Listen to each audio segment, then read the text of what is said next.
ఏంటి ఆ వాక్యం? మొదలుపెట్టాం. ఏంటి ఆ వాక్యం? పోయిన వారం మొదలుపెట్టిన వాక్యం ఏంటి? ఒకళ్ళైనా చెప్పండి. అంటే ఎవరు వినలేదా? చదువుకుందాం. యోహాను సువార్త 8వ అధ్యాయం 47వ వచనం. యోహాను సువార్త 8వ అధ్యాయం 47వ వచనం.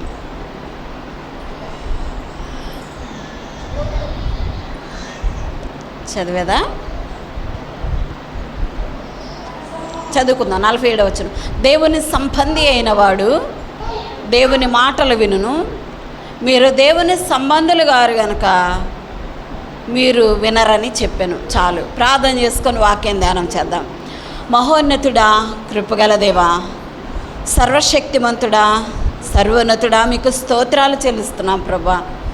ఈ పునరుద్ధాన దినములో తండ్రి, మీ మాటలు వినడానికి మీ సన్నిధానానికి వచ్చిన ప్రతి బిడ్డను బట్టి మీకు స్తోత్రాలు చెల్లిస్తున్నాం. మీ మాటల ద్వారా మమ్మల్ని ప్రభునైనా ఉజ్జీవింప చేయమని ప్రార్థిస్తూ ఉన్నాం ప్రభా.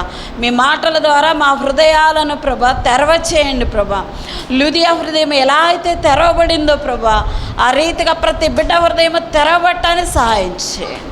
కృప చూపండి ప్రభా. నాయన అయ్యా, వాక్యం మీ చేతులకు అప్పగిస్తుండగా మీరే నన్ను సిలువ చాటును మరుగుపరచండి. నా మాటలు, లోకపు మాటలు, వ్యర్థమైన మాటలు మీరు దూరపరచండి నాయన. కేవలం పరసంబంధమైన మాటలతో మమ్మల్ని తృప్తిపరచమని యేసయ్య నామంలో ప్రార్థిస్తూ ఉన్నాం తండ్రి. ఆమేన్. ఇక్కడ ఈ మాటలు ఎవరు మాట్లాడారంటే యేసు ప్రభు మాట్లాడుతూ ఉన్నాడనమాట. ఏమని మాట్లాడుతూ ఉన్నాడంటే, ఆయన ఎంత మాట్లాడినా ఆనాటి కాలం ప్రజలకు అర్థం కాలేదు. అందుకని దేవుడు ఏం చేస్తున్నాడంటే ఈ మాట అంటూ ఉన్నాడు. నేను ఎంత మాట్లాడినా మీకు అర్థం కావట్లేదు అబ్బాయి, మీకు అసలు ఈ మాటలు గ్రహింపు అవ్వట్లేదు. మీరు ఎందుకు మీకు గ్రహింపు అవ్వట్లేదంటే మీరు వినకపోవటం వల్లే మీకు గ్రహింపు అవ్వట్లేదు. 44 వచనం. మీరెలా నా మాటలు గ్రహింపకున్నారు? మీరు నా బోధ విననేరక ఉండుట వల్లనే కదా. మీరు మీ తండ్రి యొక్క అపవాది సంబంధులు, మీ తండ్రి దురాశలను నెరవేర్చుకోరుచున్నారు కనుకనే మీకు ఈ మాటలు అర్థం కావట్లేదు. నేను చెప్పే మాటలు కొంచెం కఠినంగా ఉంటాయేమో, మీరు ఆలకించాలి. దేవుని మాటలు ఎందుకు గ్రహించలేకపోతూ ఉన్నారు? ఎందుకు గుర్తుంచుకోలేకపోతున్నారు? యేసుప్రభు చెప్తున్నాడు. యేసుప్రభు కాలంలో కూడా ప్రభు చెప్పిన మాటలు ఆనాటి కాలంలో మనుషులకు కూడా అర్థం కాలేదు, గ్రహింపు కాలేదు, వాళ్ళు వినలేదు. ఎందుకు వినలేదు అంటే వారు ఎవరి సంబంధులు అంట? చెప్పండి, ఎవరి సంబంధులు? అపవాది సంబంధులకు దేవుని మాటలు ఏమాత్రం కూడా దూరవు, అవి గ్రహింపు కానే కావు. ఇప్పుడు ఎవరికి దేవుని మాటలు దూరతాయి అంటే దేవుని సంబంధులకు మాత్రమే దేవుని మాటలు హృదయంలో దూరతాయి. కనుక ఇప్పుడు మనం ఒకటి ఈ యొక్క సమయంలో మనల్ని మనం డిసైడ్ చేసుకోవాలి, మనం ఎవరి సంబంధులు. దేవుని సంబంధులు అయితే ఏముంటాయి? దేవుని మాటలు ఉంటాయి. అపవాది సంబంధులు అయితే దేవుని మాటలు మనసులో ఉండవు. మరి ఎలా మనం జీవిస్తున్నాం? బైబిల్లో ఉంది కదా, దేహ సంబంధులేనుంది, శరీర సంబంధులేనుంది, అపవాది సంబంధులేనుంది, దేవుని సంబంధులేనుంది. మరి మనం ఎవరి సంబంధులమో, ఎలా జీవిస్తున్నామో వాక్యపు వెలుగులో మన జీవితాన్ని పరిశీలన చేసుకోవాలి. అయితే ఈ యొక్క దేవుని సంబంధులు కాని వారికి ఎలా ఉంటారు అనేదాన్ని మనం చూసాము. వారంలో మనం చూసిన వాక్యం ఏంటంటే, ఆదాము కుమారులైన కయ్యూను, హేబేలును మనం చూసాము. కయ్యూను ఏ సంబంధిగా ఉన్నాడు? చెప్పండి, ఏ సంబంధిగా ఉన్నాడు? లోక సంబంధిగా ఉన్నాడు. కనుకనే ఆయనకి దేవుని మాటలు అతనికి దూరలేదు, దేవుని మాటలు దూరలేదు కనుక ఆయన అపవాదికి సంబంధి అయిపోయాడు. శరీర సంబంధిగా ఉన్న కయ్యను అపవాది సంబంధి అయిపోయి తన తమ్ముడిని చంపివేశాడు. అయితే ఈయన మాత్రము ఆదాము కుమారుడైన హేబేలు మాత్రం దేవుని సంబంధిగా ఉన్నాడు, దేవుని మాట విన్నాడు. కనుక దేవుని మాట విన్నాడు కనుక ఆయనకి దేవుని కృప, దేవుని సంబంధులకు మాత్రమే ఏం దొరికింది? దేవుని యొక్క కృప దొరికింది. మనము దేవుని సంబంధంగా ఉండాలి, దేవుని మాట వినాలి. అందుకే ఆది కాలంలోని మరొక వ్యక్తిని మనం చూసినట్లయితే ఆది కాండము 6వ అధ్యాయము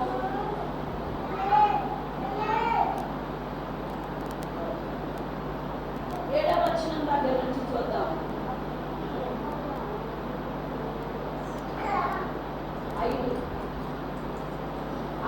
5వ వచనం చూద్దాం.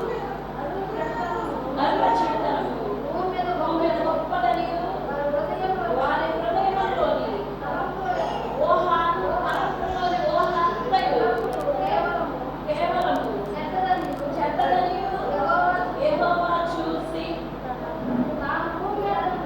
తాను భూమి మీద నరులను చేసినందుకు యెహోవా సంతాపము నుండి తన హృదయములో నొచ్చుకొనెను. అప్పుడు యెహోవా నేను సృష్టించిన నరులతో కూడా జంతువులను, పురుగులను, ఆకాశ పక్షాదులను భూమి మీద ఉండకుండా విడిచివేయను. ఏలయనగా నేను వారిని సృజించిన అందుకు సంతాపము నొంది ఉన్నాను అని. అయితే నోవాహు యెహోవా దృష్టి యందు కృప ఏముందనక కృప దేవుడు ఆ కాలంలో భూమి మీద చూసినప్పుడు మనుషుల వైపు చూసినప్పుడు మనుషులందరూ ఏమైపోయారంట?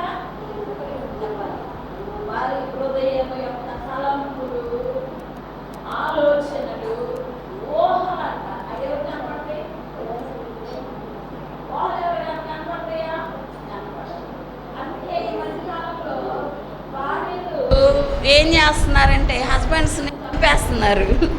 ఎక్కువగా న్యూస్ ఇది హాట్ టాపిక్ అయిపోయింది అన్నమాట. చక్కగా భార్యలు పక్కనే ఉంటున్నారు, భర్త ఆమె తలంపులు ఎలా ఉంటున్నాయో హస్బెండ్కి తెలియట్లా, అర్థం కావట్లా. నా భార్యే కదా, నా ప్రక్కనే ఉంటుంది, నా ప్రక్కట ఎముకల్లో ఎముక అనుకుంటున్నాడేమో, నా మాంసంలో మాంసం అనుకుంటున్నాడేమో, నా భార్య అనుకుంటున్నాడు భర్త. కానీ భార్య యొక్క తలంపులు ఎలా ఉన్నాయో అర్థం కావట్లేదు, భార్య యొక్క ఊహలు ఎలా ఉన్నాయో భర్తకు అర్థం కావట్లేదు. అలాగే దేవుడు ఆకాశం నుంచి భూమి మీదకి మనుషులను చూసినప్పుడు మనుషుల యొక్క తలంపులు ఆయన కనబడుతున్నాయి, మనుషుల యొక్క ఊహలు కనబడుతున్నాయి. భర్త పక్కనే ఉంటున్నాడు కానీ ఆయన చంపేయాలనే ఆలోచన ఏమకే వచ్చేస్తుంది. అది ఎవరికి కనబడుతుంది? భర్తకు కనబడట్లేదు కానీ దేవునికి చెప్పలేదు, దేవునికి కనిపిస్తుందంట. అందుకే చూసిన దేవుడు అయ్యో వీళ్ళు ఇలా చెడిపోయారు, నేను ఎలా కాదే, భార్య భర్త ఒక జట్టు అని నేను సృజించాను కదా, వీళ్ళ ఆలోచనలు ఎందుకు ఇలా చెడిపోయినాయి, నేను ఇలా నరులను చేశాను కదా, వీళ్ళు ఎలా ఉండాలని నేను కోరుకున్నాను. కానీ మనుషులు మాత్రం వారి యొక్క ఆలోచనలు, తలంపులు, ఊహలు అన్నీ చెడిపోయినాయి. ఇప్పుడు ఇదంతా ఏం చేయాలనుకున్నాడు దేవుడు? చెడిపోయింది దాన్ని ఏం చేస్తాం మనం? ఒక మొక్కలో ఒక భాగం చెడిపోయింది అనుకో, దాన్ని ఏం చేస్తాం? తీసేస్తాం. ఎందుకు? ఈ కుళ్ళు అనేది ఈ మొక్కకుంటే ఈ మొక్క పూర్తిగా కుళ్ళిపోయింది. లేదా మన శరీరంలో మొన్న ఒక ఆమె చెప్పింది, నేను ఎన్నోసార్లు చెప్పాను, ఆమె కంటే ఇక్కడ ఒక నరం కుళ్ళిపోయిందంట. ఇక్కడ ఒక నరం కుళ్ళిపోతే డాక్టర్స్ చూశారు, నొప్పి వస్తుంది, ఏంది అని హాస్పిటల్కి వెళ్తే అమ్మ నీకు ఇక్కడ ఒక నరం కుళ్ళిపోయిందని చెప్పారు. ఇప్పుడు అది ఉంటే ఏమైద్ది? కుళ్ళిపోయిన నరం శరీరం అంతా కుళ్ళిపోయిద్ది. కనుక ఇప్పుడు కుళ్ళుని ఏం చేయాలి? వేరు చేయాలి, తీసివేయాలి అక్కడి నుంచి. అలాగే దేవుడు కూడా అనుకున్నాడు, ఈ కుళ్ళు ఇలాగే కొనసాగితే, ఈ చెడుతనము, ఈ యొక్క చెడిపోయిన ఊహలు, చెడిపోయిన తలంపులు ఇలాగే కొనసాగితే ప్రపంచం ఏమైపోయిద్ది, మనుషులందరూ చెడ్డవారిగా అయిపోతారు. కనుక వీళ్ళందరినీ తుడిసేద్దాం అనుకున్నాడు. ఎలా తుడిసేద్దాం అనుకున్నాడు? నీటితో తుడిసేద్దాం అనుకున్నాడు దేవుడు.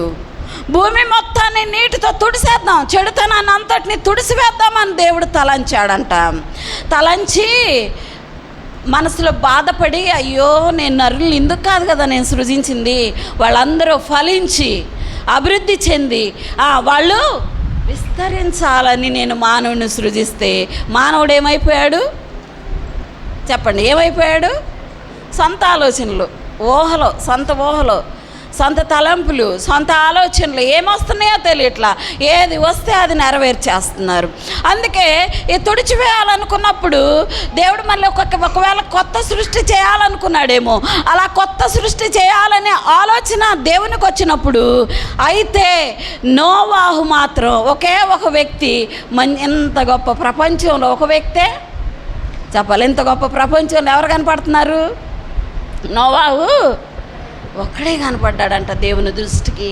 ఆయన బిడ్డలు కూడా కాదు, ఆయన భార్య కూడా కాదు, నోవాహు ఒక్కడే యెహోవా దృష్టి యందు ఏం పొందాడంట చెప్పాలి? ఏం పొందాడు? కృప. నోవాహు యెహోవా దృష్టి యందు కృప పొందడానికి కారణం ఏంటంటే, నోవాహు దేవుని, ఆయన కూడా అందరూ అసలు ఈ రోజుల్లో అందరూ దేవుడు అంటున్నారు. దేవుడు కాదు అనే వాళ్ళు ఎవరైనా ఉన్నారా? అందరూ దేవుడే అంటున్నారు. కానీ దేవుడు అంటున్నారే కానీ వారి యొక్క ఆలోచన ఎలా ఉందో, వారి తలంపు ఎలా ఉందో దేవుడు చూస్తున్నాడు. కానీ భూమి మీద నరులందరూ చూసినప్పుడు నోవాహు ఎలా ఉన్నాడో చెప్తున్నాడు. 9వ వచనం 9వ వచనం. నోవాహు వంశావళి ఇదే. నోవాహు నీతిపరుడును, తన తరములో నిందారహితుడనై ఉండెను. నోవాహు దేవునితో కూడా నడిచినవాడు. ఈ నోవాహు ఎలా ఉన్నాడు అంటే, దేవుడు అని అంటాం కాదు, దేవుడు అని అనుకోవడం కాదు, దేవునితో ఏం చేస్తున్నాడు చెప్పాలి? దేవునితో చెప్పాలి. మనం దేవుని సన్నిధికి రావడమే కాదు, దేవుడు అంటమే కాదు, మనం ఏం చేయాలని దేవుడు కోరుకుంటున్నాడంటే దేవునితో చెప్పాలి. దేవునితో చెప్పండి, దేవునితో నడవాలి మనం. చెప్పండి హుషారుగా, దేవునితో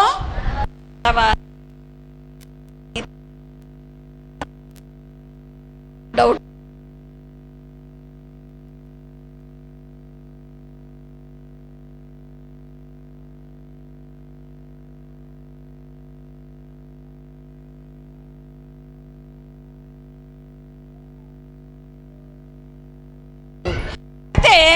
నోవాహు ఏం చేస్తున్నాడో తెలుసా? దేవునితో నడుస్తూ ఉన్నాడు. దేవుడు అంటమే కాదు, దేవునితో నడుస్తూ ఉన్నాడు. దేవునితో నడుస్తూ ఉన్నాడంటే అర్థం ఏంటో తెలుసా? దేవుడు ఏది చెప్పాడో దాని ప్రకారం నడుస్తూ ఉన్నాడని అర్థం. అందుకే 11వ వచనంలో అంటున్నాడు కదా, 11వ వచనం, భూలోకము దేవుని సన్నిధిని చెడిపోయి ఉండెను, భూలోకము బలాత్కారముతో నిండి ఉండెను. దేవుడు భూలోకమును చూచినప్పుడు అది చెడిపోయి ఉండెను.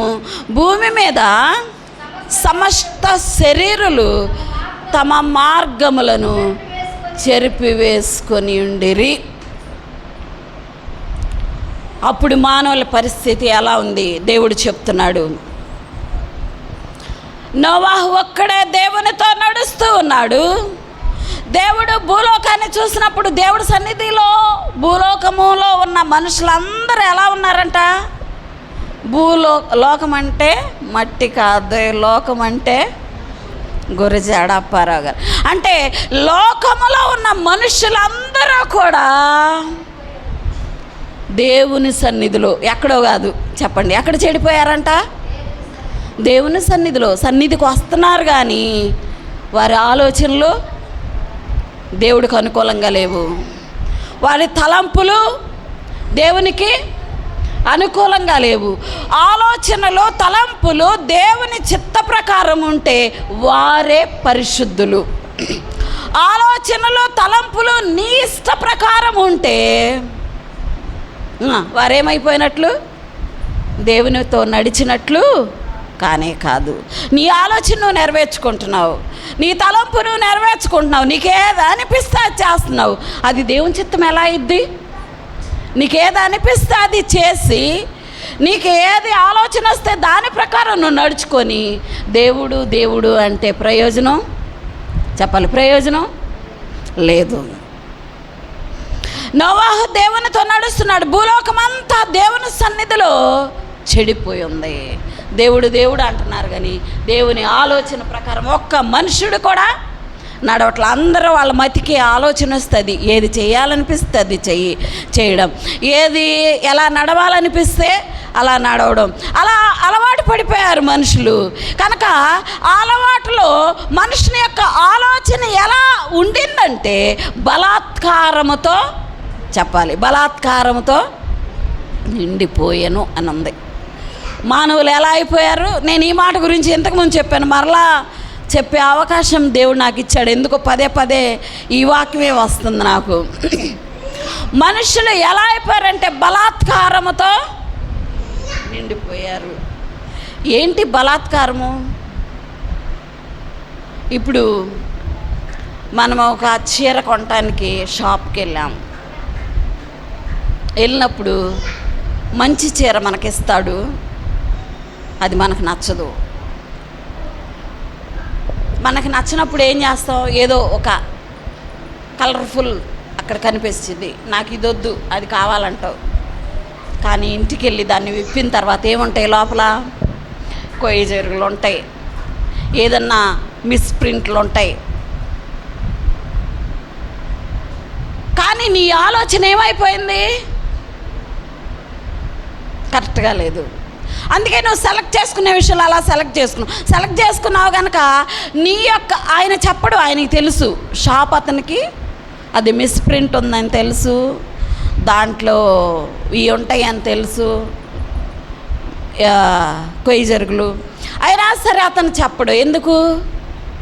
నీకు అది కావాలి, నీ ఆలోచన ప్రకారం అతడు నీ దగ్గర నుంచి తీసుకోవాలి. అది ఎట్లా ఉంటే ఆయనకి ఎందుకు? నువ్వు కొంటావు, ఆయనకు కావాలి. ఇప్పుడు దాన్ని దేవుడు ఏమన్నాడంటే బలాత్కారం.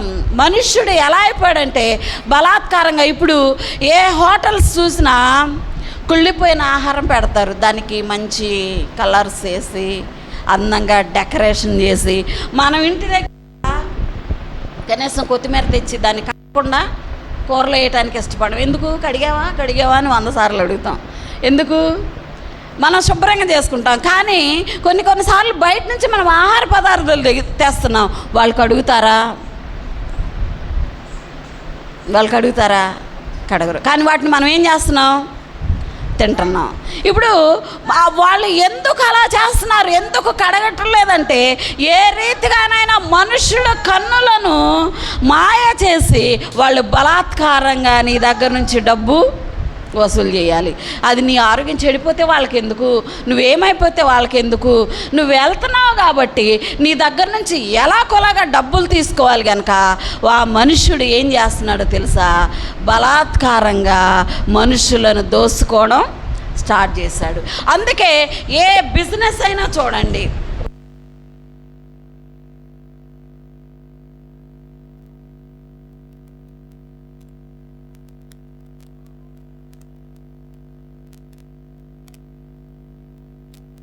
ఉన్నాయి. ఇంటికి తెచ్చినాక ఆయన మనకు చూపించేటప్పుడు చాలా ఫ్రూట్సే వేస్తాడు కవర్లో. కానీ ఇంటికి వచ్చిన తర్వాత చిన్న కాయలు ఉంటాయి, డ్యామేజెస్ ఉంటాయి, ఎన్నో ఉంటాయి. ఎందుకు? మనుష్యుడి దగ్గర బలాత్కారంగా మనుష్యుడు లాక్కోవడం అలవాటు అయిపోయింది. ఎన్నో విషయాల్లో మనం మోసపోయిన సందర్భాలు లేవంటారా? ఉన్నాయి. ఎన్నో మనం కొనే విషయంలో, తీసుకునే విషయంలో, చాలా విషయాల్లో ఇంటికి వచ్చిన తర్వాత అయ్యే మోసపోయేమే అంటున్నాం. అంటే ఏమైపోయింది? మానవుని ఆలోచన చెడిపోయి ఆ చెడుతనంలో ఎలాగైనా బలాత్కారంగా ఎదుటి వాడి దగ్గర నుంచి నేను తీసుకోవాలి, సంపాదించుకోవాలి, ఎలాగైనా నేను లాక్కోవాలి, తీసుకోవాలనే ఆలోచనతో బలాత్కారంతో భూలోకమంతా చెప్పాలి బలాత్కారంతో నిండిపోయింది. ఇది దేవునికి నచ్చలేదు. మనుషులందరూ రెండో విషయము ఇంకో విషయం ఏంటంటే శరీరులందరూ తమ మార్గాల్ని చెరిపేసుకున్నారు. ఒకటి, దేవుని సన్నిధిలో ఉంటున్నారే కానీ దేవుడి ఆలోచన చొప్పున నడవటం లేదు. రెండవది, ఎలాగైనా ఇతరుల దగ్గర నుంచి డబ్బు రాబట్టాలంటే ఏ బిజినెస్ చేయాలి, ఏ వ్యాపారం చేస్తే ఇతరుల దగ్గర నుంచి మనం డబ్బులు లాక్కోగలం, ఇది మానవుని యొక్క ఆలోచన. మూడవదిగా మనుషులందరూ శరీరంతో ఉన్న ప్రతి ఒక్కరు కూడా తమ మార్గాలను ఏం చేశారు, చెరిపేసుకున్నారంట. శరీరులందరూ ఏం చేశారు, తమ మార్గాల్ని, అంటే మనుష్యుడు నడవలసిన మార్గం ఒకటి ఉంది, అది మనకే తెలుసు. కానీ మనుష్యుడు నడవవలసిన మార్గంలో నడవకుండా మనుషులందరూ కూడా తమ మార్గాల్ని చెరిపేసుకున్నాడు. దేవుడు పరలోకము నుంచి భూలోకానికి చూసినప్పుడు మనుషులందరూ కూడా తమ మార్గాలను చెరిపేసుకున్నారు. ఇప్పుడు చూడండి, ఒక తప్పు చేస్తున్నప్పుడు ఒక చిన్న పిల్లవాడిని మనం చూసి నువ్వు చేసేది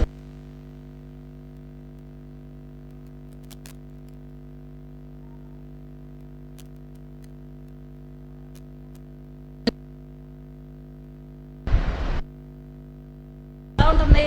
మీకు ఎవరికన్నా చెప్పారా మంచి మార్గం గురించి? ఒక పిల్లవాడు రోడ్డు మీద ఉండి ఒక చిన్న మిస్టేక్ చేస్తుంటే, లేకపోతే చేయకూడని పని చేస్తుంటే, లేకపోతే ఏదో ఇక చదువుకోవాల్సిన పిల్లాడు స్కూల్కి వెళ్ళకుండా మధ్యలో గోళీలు ఆడుతూ అక్కడ కూర్చున్నాడు అనుకోండి, నువ్వు చూసావు, ఏంటి నువ్వు స్కూల్కి వెళ్ళే టైంలో బ్యాగ్ ఎక్కడ పెట్టి గోళీలు ఆడుతున్నావు, స్కూల్కి వెళ్ళు అన్నావు అనుకో, అక్కడి నుంచి వచ్చే ఆన్సర్ ఏంటి?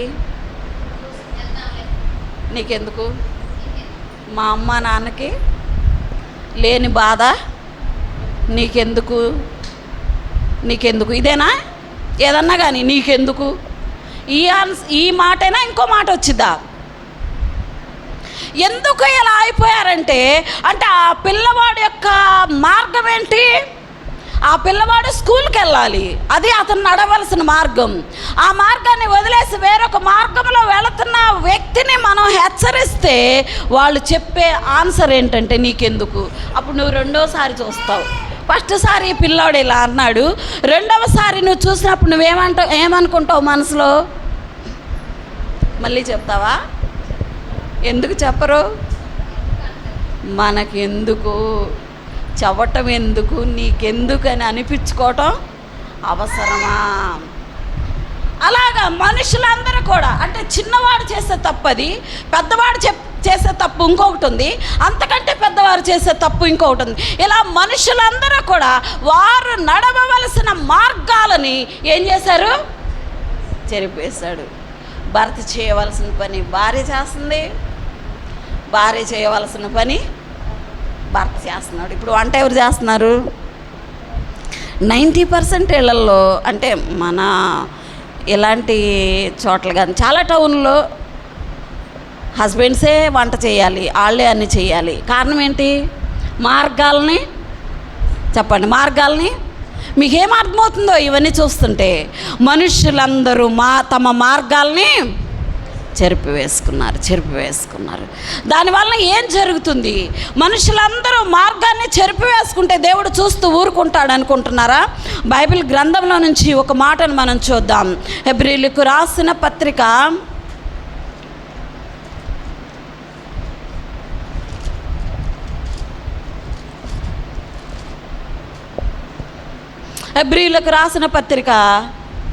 12వ అధ్యాయము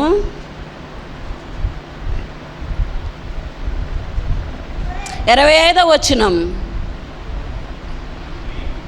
మీకు బుద్ధి చెప్పుచున్న వాణ్ణి నిరాకరింపకుండునట్లు చూచుకొనుడి. వారు భూమి మీద నుండి బుద్ధి చెప్పిన వానిని నిరాకరించినప్పుడు తప్పించుకొనకపోయిన ఎడల పరలోకము నుండి బుద్ధి చెప్పుచున్న వాణ్ణి విసర్జించు మనము తప్పించుకొనపోవుట మరి నిశ్చయము కదా.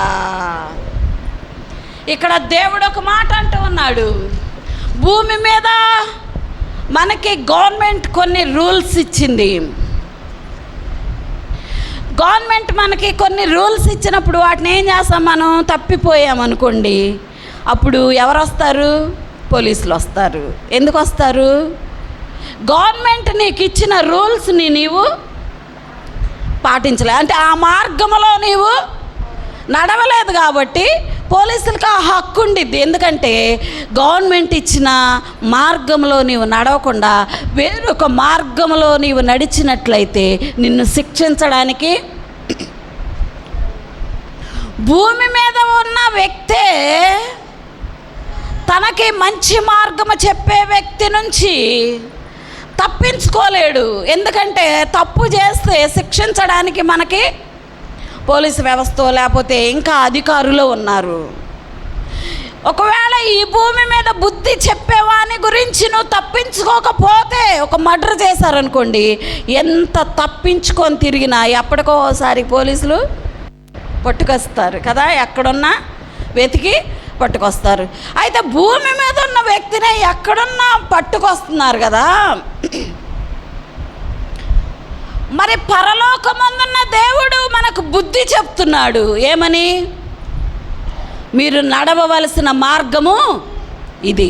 దేవుని బిడ్డలైన వారు నడవవలసిన మార్గాన్ని దేవుడు మనకి చెప్పాలి, దేవుడు మనకి బోధిస్తున్నాడు. అందుకే మనం ఇలా ఆదివారం కూడుకోవడానికి కారణం ఏంటో తెలుసా? దేవుని బిడ్డలమైన మనము నడవవలసిన మార్గాన్ని మనం నేర్చుకోవాలి. నేర్చుకొని ఆ రీతిగా నడవాలి. నోవాహు దేవునితో చెప్పాలి, దేవునితో నడిచాడు. అప్పుడున్న ప్రజలందరూ తమ మార్గాలను చెరిపివేసుకొని దేవుని సన్నిధిలోనే ఉంటున్నారు, కానీ దేవునితో చెప్పాలి, దేవునితో నడవలేదు. అయితే దేవునితో నడవలేదు. నోవాహు మాత్రమే దేవునితో ఎందుకు నడిచాడంటే ఆయన దేవుని మాటకి విధేయుడయ్యాడు, నిరాకరింపలేదు. ఇప్పుడు పరలోకం నుంచి దేవుడు మనకు చెప్పిన మాటలు మీకు చెప్పబడుతున్నప్పుడు మీరేం చేస్తున్నారు? అంగీకరిస్తున్నారా? నిరాకరిస్తున్నారా? దేవుని సంబంధి అయిన వాడు దేవుని మాట చెప్పాలి, వింటాడు. ఇది గుర్తుపెట్టుకోండి, ఇది మన టైటిల్ కాబట్టి గుర్తుపెట్టుకోండి. దేవుని సంబంధి అయిన వాడు దేవుని మాట వింటాడు, దేవుని సంబంధి కానివాడు దేవుని మాటని నిరాకరిస్తాడు. ఇదిగో భూమి మీద బుద్ధి చెప్పేవాడినే మీరు తప్పించుకోలేకపోతే పరలోకం నుంచి బుద్ధి చెప్పుచున్న దేవుణ్ణి మీరేమాత్రం కూడా ఏందిలే ప్రార్థనకి వెళ్తున్నాం, వింటున్నాం, వదిలేసి వస్తున్నాం అని మీరు అనుకుంటున్నారేమో. పరలోకము నుంచి బుద్ధి చెప్పుచున్న దేవుని మాటని మీరు విసర్జించున్నయల్లా మీరు తప్పించుకొనకపోట ఖచ్చితం, తప్పించుకోలేరు. ఇది దేవుడు చెప్తున్న మాట. తప్పించుకొనపోట నిశ్చయం, మీరు తప్పించుకోలేరు. దేవుడి మాటలు వింటున్నావులే, ఏదోలే అనుకోబాకండి. విన్న ప్రతి మాటను గురించి రేపు దేవుడు లెక్క అడుగుతాడు. ఏమి నడుస్తున్నారు? నోవాహు వలె మీరు నడుస్తున్నారా లేదా? అయితే ఈ యొక్క మనం తప్పించుకోపోవటం నిశ్చయం. ఏంటో తెలుసా? నోవాహు ఏం చేశాడంటే, బైబిల్ చెప్తుంది కదా, నోవాహు దేవుడు చెప్పినట్లు చెప్పాలి, చెప్పినట్లు చేశాడా? చూద్దామా, లేకపోతే మీకు తెలుసా? ఒకసారి చూద్దాం.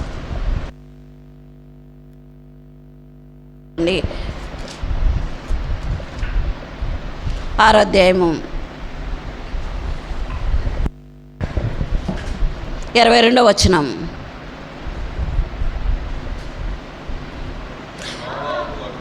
నోవాహు అట్లు చేశాను, దేవుడు తనకు ఆజ్ఞాపించిన ప్రకారము యావత్తు చేశాను. 7వ అధ్యాయం 5వ వచనం. తనకు యెహోవా ఆజ్ఞాపించిన ప్రకారము నోవాహు యావత్తు చేశాను. ఇక్కడ 2 చోట్ల నోవాహుని గురించి చెప్పబడింది. ఏమని చెప్పబడుతుందంటే, దేవుడు నోవాహుతో మాట్లాడాడు. దేవుడు నోవాహుతో మాట్లాడినప్పుడు నోవాహు దేవుని సంబంధి కాబట్టి దేవుడు ఏది చెప్తే చెప్పండి యావత్తు అని ఉంది. యావత్తు అంటే ఒత్తు కూడా పోలా అనుకుందాం, మన భాషలో ఒత్తు కూడా పోలా. దేవుడు ఏది చెప్పాడు అది యాజ్ ఇట్ ఈజ్గా చేస్తాడు. నోవాహు దేవుడు ఆజ్ఞాపించినది తనకు ఏదైతే చెప్పాడో అది యావత్తు చేశాడు. దేవుడు చెప్పినట్లు చేయకుండా మనము మార్గాన్ని చెరిపివేసుకొని మన ఆలోచన చొప్పున, మన తలంపుల చొప్పున మనం నడిస్తే ఏం జరిగింది? ఆ దినాలలో ఏం జరిగిందంటే నీటితో దేవుడు మొత్తాన్ని చెప్పాలి. దేవుని మాట వినని వారిని అందరినీ, తమ ఆలోచన ప్రకారం నడిచేవారందరినీ, తమ తలంపుల ప్రకారం నడిచేవారందరినీ, తమ ఊహల ప్రకారం నడిచేవారందరినీ దేవుడు ఏం చేశాడంటే లేకుండా నీటితో చెప్పాలి, నీటితో తుడిసేశాడు. ఇప్పుడు ఏం చేస్తాడు?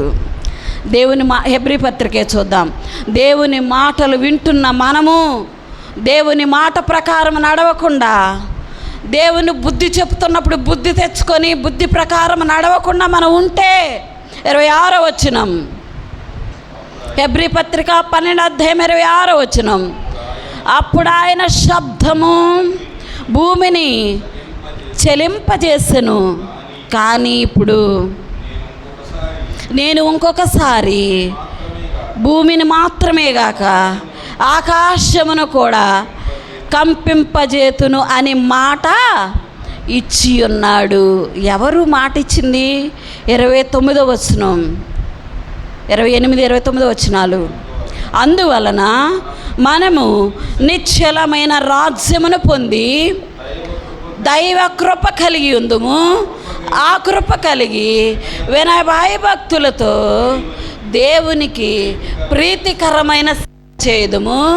ఎలయనగా మన దేవుడు దహించు అగ్ని అయి ఉన్నాడు. హల్లెలూయా. ఇక్కడ ఈ వాక్యం ఏం మాట్లాడుతూ ఉందంటే, నీకు బుద్ధి చెప్పే దేవుని మాటలను నిరాకరిస్తే ఏం జరిగిద్దో తెలుసా?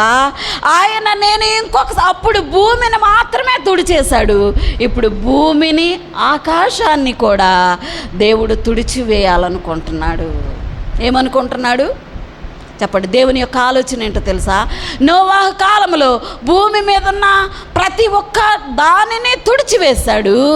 ఇప్పుడు దేవుడు ఏమని చెప్తున్నాడంటే, నీవు దేవుని మాట వింటే దైవ కృప కలిగి ఉంటావు. ఆ దైవ కృప నిన్ను ఎక్కడ తీసుకెళ్ళిందంటే నిశ్చలమైన కదలని రాజ్యానికి నిన్ను తీసుకెళ్ళింది. ఆ నిశ్చలమైన రాజ్యములో నీవు ఉండాలి అంటే బుద్ధి చెప్పుచున్న దేవుని మాటలను నీవు విని వాటి ప్రకారం నడవాలి. నీవు బుద్ధి చెప్పే దేవుని మాటలు నిరాకరిస్తే ఏం జరిగిద్దో తెలుసా? ఆయన అగ్ని అయి ఉన్నాడు. భూమిని ఆకాశాన్ని తుడిచివేయాలని దేవుడు నిర్ణయించాడంట. ఏం నిర్ణయించాడు? భూమిని చెప్పండి, భూమిని చెప్పండి, భూమిని. ఇప్పుడు మనం ఏ భూమినైతే ఇద్దరు అన్నదమ్ములు ఉంటే రాత్రి నేను పోయినవా అంత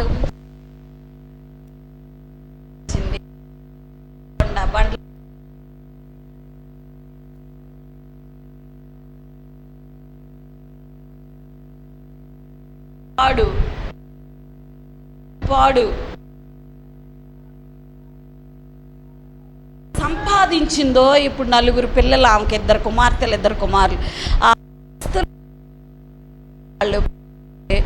ఇహ దేవుడి ఆస్తుల కోసం కొట్టుకోపోయింది. అంటే ఏంటి? భూమి కోసం వారు పడే వారి తర్వాత మన కలిగి ఉండటం తప్పు కాదు. అది దేవుడు మనల్ని ఆశీర్వదించాడు. అయితే మనకి ఏదైతే దేవుడు ఇచ్చాడో దాని పట్ల మనం ఏం కలిగి ఉండాలంట? తృప్తి కలిగి ఉండాలి. అది దేవుడు చెప్తుంది. మనకి దేవుడు ఏమైతే ఇచ్చాడో దేవానికి ఇచ్చావు స్తోత్రం. కష్టపడాలి, పని చేసుకోవాలి, సంపాదించుకోవాలి. వాటన్నిటిని బట్టి దేవుని మనం స్తుతించాలి. ఇది దేవుని చిత్తం. అలాగే కానీ ఇతరులది బలాత్కారంతో లాక్కొని మనము ఆ ఇతరులని బలాత్కారంగా లాక్కొని సంతోషించేవారిగా మనం ఉండకూడదు. అది దేవుడు చెప్తున్నమాట. అయితే దేవుడు ఏమంటూ ఉన్నాడంటే 2వ పేతురు పత్రిక 3వ అధ్యాయము 6-7 వచనాలు చూద్దాం. 2వ పేతురు పత్రిక 3వ అధ్యాయము 6-7 వచనాలు.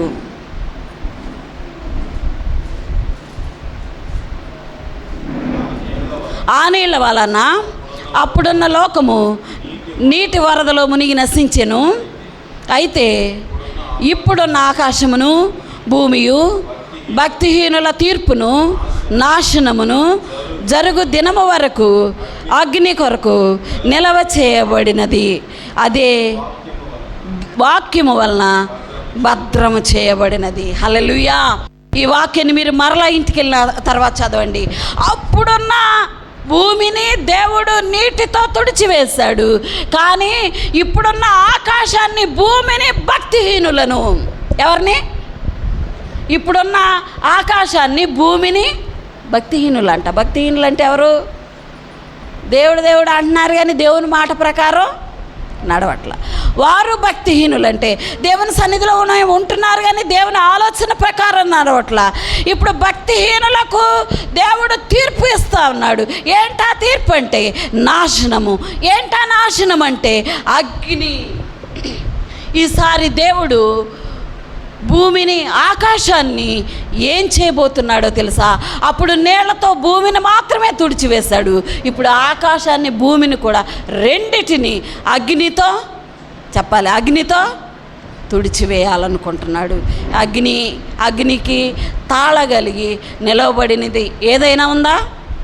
చెప్పండి. అగ్నికి తాళి అంటే తట్టుకొని నిలవబడగలిగినది ఏది కూడా లేదు. అది ఈ అగ్ని కాదు సుమా. మనం అనుకునే, ఇప్పుడు చూడండి చాలా న్యూస్లో మనం చూస్తున్నాం, కార్ చిచ్చు అని అడవిలో పడిద్ది. అడవి మొత్తాన్ని, అడవితో పాటు ఇళ్ళను కూడా తగలేసుకొని వెళ్ళిపోయింది. అది మామూలు అగ్ని. కానీ దేవుడిచ్చే అగ్ని ఎలాంటిదో తెలుసా? మరి లోతు కాలంలో ఆకాశము నుంచి అగ్ని గంధకాలు కురిసిని. అక్కడ ఎప్పటికీ మీరు వెళ్ళి చూస్తే ఒక్క మొలక కూడా మొలవదు. అక్కడ రాళ్ళు కూడా ఎందుకు పనికిరావు, రాళ్ళు కూడా కరిగిపోయినాయి. అటువంటి ప్రచండమైన అగ్ని కోసం దేవుని వాక్యం ఏం చేస్తుందంట? భద్రం చేస్తుందంట. దేవుని వాక్యం భూమిని, ఆకాశాన్ని, భక్తిహీనులందరూ మీరు జాగ్రత్త. మీరు దేనికోసం చెప్పండి? దేనికోసం మన ప్రయాస? నిత్య రాజ్యం కొరక, నిత్య అగ్ని కొరక? ఈ రెంటిలో ఏదో ఒకటి మనం తేల్చుకోవాలి. దేవుని మాట వినినవాడు నిత్య రాజ్యాన్ని పొందుతాడు, దేవుని కృపను పొందుతాడు. దేవుని వాక్యాన్ని నిరాకరించిన వాడు ఇదిగో అగ్ని కోసం భద్రం చేస్తుంది వాక్యం. చివరికి ఆ అగ్నిలో ఆకాశం, భూమి కాలిపోతే ఇంక నువ్వేడుంటా? చెప్పండి, ఎక్కడ ఉంటాం మనం? దేనికోసం మనం ప్రయాసపడుతున్నాము? మనము దేవుడు చెప్పాడు కదా, మనం కష్టపడాలి. 6 దినాలు కష్టపడు, ప్రయాసపడు, నీవు సంపాదించుకో, తిను. 7వ దినాన దేవుని సన్నిధిలో ఉండు. అన్యాయంగా నువ్వు నడుచుకోబాకు, న్యాయంగా నడుచుకో. ఇతరులకి హాని చేసే ఆలోచనలు నీలో రానిబాకు. మంచి ఆలోచనలు కలిగి ఉండు, మంచి తలంపులు కలిగి ఉండు.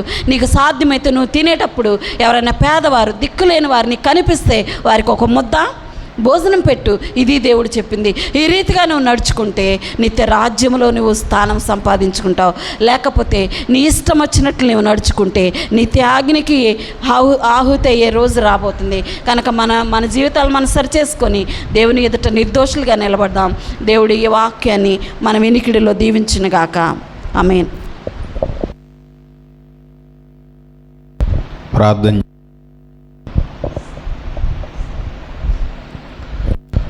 విన్న వాక్యమును బట్టి